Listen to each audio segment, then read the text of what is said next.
A lot of people think that if you ask your spouse to enter into a prenuptial agreement, then you don't trust them. That couldn't be further from the truth.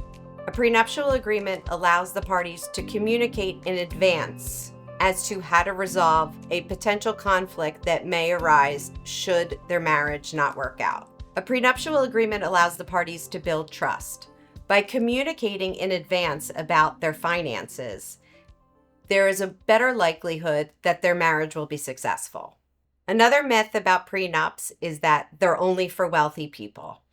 Well, that's not accurate. Prenups can protect anyone, whether you have a small asset to protect or a large asset to protect, regardless of whether you are considered to be wealthy at this point or not.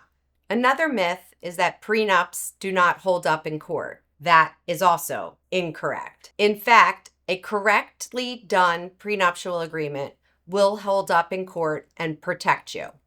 The misconception that prenuptial agreements are not upheld in court often arises because parties try to make their own prenuptial agreement, or the prenuptial agreement is entered into at the 11th hour.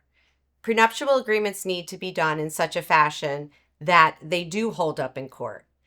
And when you do a prenuptial correctly with an attorney who's aware and understands what needs to be in a prenuptial agreement, it is definitely enforceable in court. When we talk about a prenuptial agreement versus a postnuptial agreement, I recommend that you definitely work on a prenuptial agreement. Postnuptial agreements are often difficult to enforce and for the parties to come to an agreement.